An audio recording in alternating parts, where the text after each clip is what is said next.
আলুর কোনো ডিউটি নাই, সব উঠিয়ে দেওয়া হয়েছে, পেঁয়াজেরটা কমিয়ে দিয়েছে, বাজারের ব্যবস্থাপনা রিফ্লেক্ট করতে একটু সময়। বাজার তো এমন নয় আপনি প্রডিউস করেন সাথে সাথে আপনার বাড়িতে গিয়ে উপস্থিত। আলু কৃষকের ক্ষেত থেকে তো আপনার বাড়িতে যাবে না, কত কত স্টেজ আছে। সেইগুলো যে মিডল ইস্টে কতগুলো বাধা, ইভেন চাঁদাবাজি, এইগুলো আমরা কমাবার জন্য যথেষ্ট, একটু হয়তো সময় লাগবে। আমরা ওই যে স্থানীয় প্রশাসনকে বলেছি ওরা যেন আবার বেশি মনিটর করতে গেলে কিন্তু ব্যবসাটা আমরা ব্যাঘাত করতে চাই না।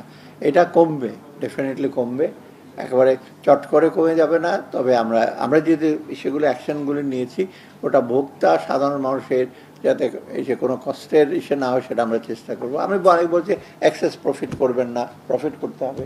এইগুলো একটু সময় লাগতে পারে, সময় মানে একটা বিরাট একটা সময় লাগবে না, অল্প সময় আপনারা হিসেবে পাবেন। আর 100 দিন আমরা মানে 1 মাসে কী করেছি আজকে তো আমি বলেছি, ব্যাংকিং সেক্টরে কী করেছি, অন্য অন্য সেক্টরে কী করেছি আমরা, অন্যরাও বলবে তাদের মোটামুটি। কিন্তু আপনি দেখবেন লোকজনের সবচেয়ে বড় হলো ব্যাংকিং সেক্টর হলো কনফিডেন্স, তা না, সেটা বড় চ্যালেঞ্জ ছিল মানে ব্যাংকের উপর।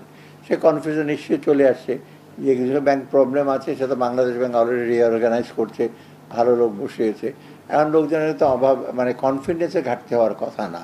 আর ভবিষ্যতে অন্য ব্যাংকগুলো আমরা মানে এই সাথে নিয়ে আসবো, ইন্টারন্যাশনাল নর্ম যারা পাবে।